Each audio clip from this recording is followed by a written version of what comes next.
Um monte de gente fala pra você, não usa celular, distrai. Isso aí é meio óbvio, todo mundo já sabe. Claro que se você ficar o dia inteiro no TikTok, você não vai estudar pro Enem. Se você ficar o tempo todo parando pra conversar com seus amigos, você também não vai estudar direito. Então a gente já sabe que usar celular demais e na hora errada atrapalha muitos estudos. Mas o que ninguém fala é que quem passa no Enem com uma nota altíssima usou o celular para um monte de coisa relacionada a estudo. Eu usava para várias coisas o celular durante o meu estudo. E aí eu resolvi fazer esse vídeo para compartilhar pelo menos 10 coisas que eu fazia no meu celular no período de estudo para vestibular, para tentar passar no Enem. E eu tenho certeza que várias dessas coisas podem te ajudar de alguma forma, te deixando mais produtivo, mais organizado. Então vamos lá, a primeira coisa que eu fazia no celular. Acordou, dá uma olhada na sua agenda diária e já bola um planinho para o seu dia. Então você tem aquelas atividades que são meio obrigatórias, mas você vai lá e bola um plano realizável de coisas que você vai fazer ao longo do dia e já coloca essa listinha no celular para você seguindo e não ficar perdendo tempo pensando qual o próximo passo que eu vou fazer. O que eu fazia demais para várias coisas que eu vou falando durante esse vídeo é me mandar uma mensagem no WhatsApp, que para mim era o jeito mais fácil de organizar, que estava sempre no mesmo lugar, eu abria lá, checava. Então o que eu fazia? Bolava o plano, e aí você se baseia na agenda semanal, mas tem que. Na agenda semanal e no que você tem que fazer no dia, mas aí você incrementa coisas que você gostaria de fazer. E vai seguindo até o final do dia. Então, por exemplo, você viu lá na agenda, você vai começar o dia com revisão, vai fazer a parte teórica de geografia, vai ler alguma coisa no almoço, vai fazer exercício de biologia à tarde e vai terminar o dia fazendo uma redação, não sei. E aí você se compromete, isso é um acordo com você mesmo para aquele dia e cada coisinha que você for fazendo durante o dia te dá uma motivada, no sentido de, tô conseguindo fazer com aquilo que eu programei comigo mesmo, que de alguma forma está fazendo com que eu evolua para o dia da prova. Então, para mim era bem assim, ó, acordava, dava uma olhada no plano, na agenda semanal, ia tomar o meu banho. Durante o banho eu pensava, o que eu quero fazer hoje durante o dia em termos de estudo? Saía do banho, mandava uma mensagem para mim mesmo com a listinha na ordem do que eu ia fazer. Então aí oficialmente começava meu dia, eu já tinha minhas tarefas para o dia, colocava uma musiquinha no celular para me dar uma motivada. Eu gosto de ouvir música ou para me motivar no caminho do estudo, ou em alguns estudos específicos, como fazer bateria de questão, que você meio que domina a matéria, para ficar um pouco menos chato de fazer, colocava uma musiquinha também. Então tem uma musiquinha mais para motivar, para eu querer continuar meu dia, e tinha umas musiquinhas mais para distrair enquanto eu faço questão, que não exige muita concentração e leitura. Então não daria para usar, por exemplo, em filosofia, musiquinha, mas para fazer uma bateria de questões de biologia, eu usava musiquinha. Então mais uma coisa que eu usava o celular. Chegando no local de estudo, e aí pode ser sua própria casa, eu pegava meu planejamento pro dia, via a primeira tarefa, no geral era estudar alguma matéria do cronograma, pega o cronograma, que também está no seu celular, e vê desse bloco que você tem que estudar, quais são os tópicos dentro desse bloco. Você tem que organizar um pouco melhor. Então, sei lá, você sabe que tem que fazer o tema biologia, mas o que da biologia você tem que fazer? E aí você vai pegar o cronograma e ver o detalhamento. O detalhamento de cada bloco está no cronograma anual. Então a agenda você pega no cronograma de 3 meses, mas o detalhamento com quais são os tópicos de cada bloco e quais são as questões de cada bloco, isso está tudo no anual. E aí a última coisa que eu fazia antes de começar o estudo do dia era checar as pendências rápidas de serem feitas de outros dias.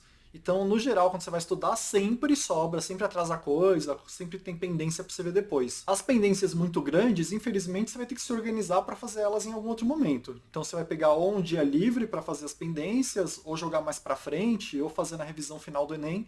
Então, pendência grande não tem como você fazer assim diariamente. Mas as pendências pequenas, você pode pegar e no dia dar uma olhada antes de começar seu estudo para tirar isso da frente. Então, sei lá, ficou sobrando um exercício de ontem. Você vai lá e faz agora. Você ficou com uma dúvida de um dos tópicos. Você vai lá e vê agora. Mas coisa rápida para não atrasar as suas tarefas do próprio dia. Mas algumas pendências pequenas você pode tirar para eliminar isso, para não ter que ver depois. E aí a forma como eu organizava minhas pendências e minhas dúvidas também era no celular. Eu também me mandava uma mensagem, do mesmo jeito que eu tinha uma listinha de coisas a fazer hoje, eu sempre tinha uma listinha de pendências, coisas atrasadas, dúvidas para tirar depois. Então o celular para mim era importante para organizar o que eu vou fazer hoje e para organizar as coisas que eu preciso ver em algum momento que ficou para trás. No caso das dúvidas, se forem dúvidas pequenas e imediatas, por exemplo, na hora de redação, você quer ver um vocabulário extra, quer ver um sinônimo, aí você tira a dúvida na hora usando o celular, você vai lá e procura. Se for uma dúvida grande, você joga na sua listinha de pendências para ver depois, mas também no celular, você joga lá uma mensagem para você mesmo, ver isso depois. Então, assim, uma ferramenta completamente indispensável para mim, de organização e de conhecimento mesmo para tirar as dúvidas. E eu recomendo que você se apegue a sempre tirar dúvidas ou no mínimo anotar o que você tem que ver depois. E aí eu fiz o estudo da manhã,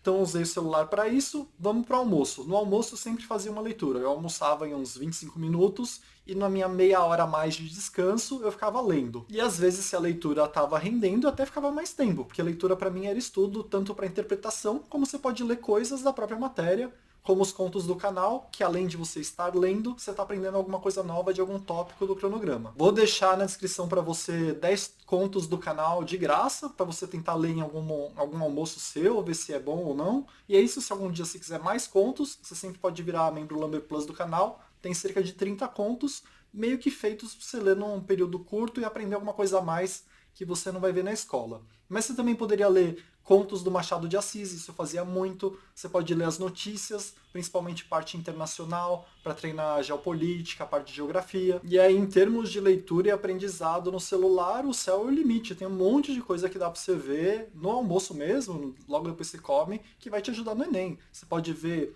redações nota 1000, dar uma lida para dar uma treinada. Você pode procurar obras de arte famosas que caem no Enem também. Para artes no Enem caem umas 5 questões por ano. E aí vai da sua criatividade. Eu usava o celular para fazer isso sempre. Você só não pode cair na armadilha de ficar no TikTok ou ficar conversando com amigo. Não é para isso, é para estudar mesmo, uma ferramenta de trabalho. E aí, voltando do almoço, vou fingir que aqui é um dia que eu faria questões à tarde, porque tem várias coisas de questões que você pode usar o celular para ajudar. No caso de você usar o meu cronograma anual, por exemplo, que tem todas as questões para cada tópico lá, é bom você já ter os Enems dos outros anos baixados, para você não ter que baixar toda vez. Então já deixo os Enems que eu usei no cronograma para descrever as questões, baixados em alguma pastinha no seu celular para ficar bem fácil achar. Não faz sentido nenhum você sempre ter que ficar fazendo download do Enem. Já deixa separado tudo lá e é até bom para referência, se de vez em quando você quiser dar uma olhada para ver que tipo de questão cai, para perder o medo aos poucos. Você tem que ter em mente que os Enems anteriores são parte do seu arsenal para enfrentar o próximo Enem, porque muitas questões são parecidas, a lógica das questões é a mesma, o tipo de questão é o mesmo. Você tem que procurar ficar fluente nos Enems anteriores. Isso vai te ajudar muito na prova.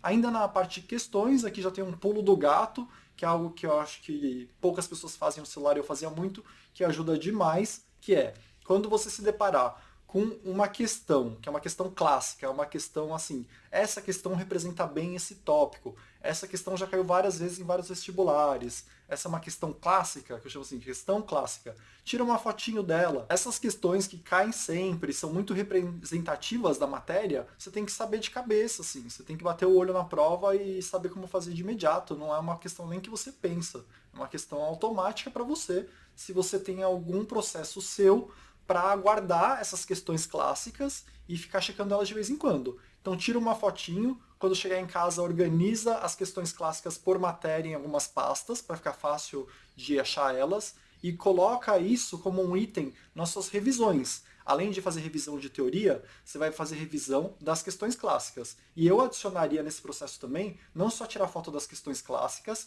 mas tirar foto das questões que você considera importante, que você teve muita dificuldade, que é bom você tentar refazer essa questão depois de uns dias ou umas semanas, para ver se você finalmente aprendeu. Então, questões clássicas e questões que são dificuldades suas especificamente. E aí só não pode deixar de organizar nas pastinhas para você não perder esse conteúdo que vai te ajudar bastante, e eu tinha isso, e também de colocar na sua revisão, como parte da revisão. Então essa dica para mim acho que é a mais valiosa. Eu sei que dá um trabalhinho organizar, mas você tem que entender essas duas coisas. Uma é que as questões clássicas é de suma importância que você conheça elas. Elas vão cair não só no Enem, em todos os vestibulares. E cada matéria tem uma questão clássica. Física e química e matemática e biologia também tem as questões que te falam assim, essa questão é clássica, sempre cai, vai cair de novo. Mas para falar a verdade, toda matéria tem esse tipo de questão, tá? É que agora veio na minha cabeça, eu tava imaginando umas específicas mais de exatas e biológicas. Mas humanas e linguagens também tem esse tipo de questão sim. E aí ainda na parte de questões, uma coisa que se você ainda não usa o celular para isso, demorou demais, que isso acho que é do mais importante, eu nem precisaria dar essa dica, é corrigir as questões, depois você vai no celular, procura um site confiável, para corrigir as questões que você não está conseguindo fazer. Isso é importantíssimo. No geral, as questões feitas por cursinhos grandes, a resposta é bem confiável, com raras exceções. Então, acha um site que você gosta para checar a resposta e terminou a questão, não conseguiu fazer ela, tentou algumas vezes, não deu certo, vai lá e checa a resposta. Não deixa de fazer isso de jeito nenhum, checando a resposta que você vai aprender em vários contextos. A única coisa que eu te peço no sentido de checar a resposta é não tenta de cara checar a resposta, tenta fazer por um tempo. Esse processo de tentar fazer e pensar a respeito vai fazer com que você aprenda bastante. Principalmente matemática. Se você nem pensa a respeito e não bate a cabeça um tempo, você não vai aprender matemática. Não adianta só não sei fazer, cheque a resposta. Mas depois de um tempo que você já pensou, já criou suas hipóteses, já tentou fazer por conta própria, aí é importante você checar a resposta mais oficial para ver se você pensou do jeito certo, para ver onde falhou o seu pensamento. Então não deixa de corrigir questão nenhuma, corrija sempre as questões do Enem. Você tem que aprender cada questão como fazer, porque existe uma chance razoável daquela mesma questão cair de novo, com números diferentes ou termos diferentes. E a única coisa que eu te peço é, antes de checar a resposta, pensa um pouco, né? Não vai de cara chegar a resposta. E obviamente que o celular é perfeito para você fazer isso. Você não precisa sair da escrivaninha e no computador, vê rapidinho lá no celular, já deixa salvo o site para você checar as respostas quando precisar. E aí mais uma coisa que eu acho que você deveria fazer no celular é não deixa de se inscrever no canal para quando chegar um vídeo novo você não perder e ter umas dicas a mais para você passar. E a última dica que eu te daria em termos de celular é cria um grupo de estudo para tirar suas dúvidas, assim, principalmente para tirar dúvida. Não é um grupo de estudo para fazer amizade, não é um grupo de estudo para você ficar conversando. Inclusive, toda vez que você entrar no WhatsApp, você tem que tomar cuidado para não entrar numa conversa e perder tempo, né? Mas cria um grupo de estudo de pessoas que você confia e que saibam um pouco a mais de cada matéria, para quando você tiver uma dúvida, alguém te explicar como faz. Acho que isso é legal também. E fora essas dicas que eu falei aí, isso era do meu processo diário, é óbvio que você pode assistir aula online no celular, tem mais um monte, ver vídeo no YouTube, não precisa ser do meu canal, qualquer vídeo que te ajude. E aí são coisas mais óbvias que você provavelmente já faz já. Mas nesse vídeo eu acho que tem várias outras dicas que vão te ajudar muito na organização, na motivação de saber o que fazer e continuar para terminar até o final do dia, na parte de dúvidas. Então é isso, espero que te ajude. Esses foram meio que os hacks de celular que eu usei para passar. E por hoje é isso. Obrigado.